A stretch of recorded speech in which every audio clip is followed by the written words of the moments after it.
நம்ம Ashwin sweets and snacks export பண்றதுக்கு 7373041434 மற்றும் www.ashwinsweets.com கான்டாக்ட் பண்ணுங்க.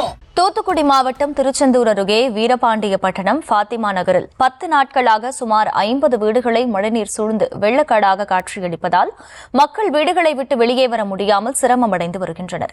கூடுதல் விவரங்களை செய்தியாளர் சதீஷ் வழங்க கேட்கலாம். சதீஷ், வணக்கம். 10 நாட்களுக்கு மேலாகியும் வெள்ளநீர் வடியாத நிலையில் மக்களுக்கான அந்த அத்தியாவசிய தேவைகளுக்கு என்னென்ன ஏற்பாடுகள் செய்யப்பட்டிருக்கு? தற்போது வரை அதிகாரிகள் யாரும் அங்கே வரவில்லையா? கள தகவல்கள் என்ன?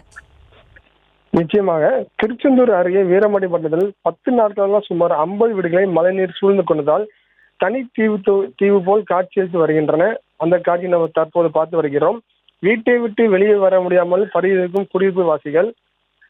திருச்செந்தூர் அருகே உள்ள வீரபாண்டியப்பட்டணத்தில் பாத்திமா நகரில் சுமார் 50 வீடுகள் உள்ளது. வடகிழக்கு பருவமழை தீவிரமடைந்து பெய்த தொடர் கனமழையால் பாத்திமா நகரில் சுமார் 50 வீடுகளை மழைநீர் சூழ்ந்து கொண்டது. 10 நாட்களாக மழைநீர் வடியாமல் தேங்கி நிற்பதால் தனித்தீவு போல் காட்சியளித்து வருகின்றன. மேலும் தேங்கிய மழைநீரில் நாய், பாம்பு, பூனை, எலி போன்ற உயிரினங்கள் இறந்து துர்நாற்றம் வீசி வருவதாகவும் அப்பகுதி மக்கள் வேதனை தெரிவித்து வருகின்றன. முதியோர்கள், குழந்தைகள் தொடர்ந்து காய்ச்சலில் அவதியடைந்து வருவதாகவும் தெரிவித்து வருகின்றன.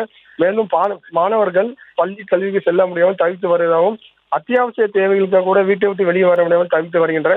வீட்டிலே முடங்கி இருக்கும் நிலை ஏற்பட்டதாக அப்பகுதி மக்கள் வேதனை தெரிவித்துள்ளனர்.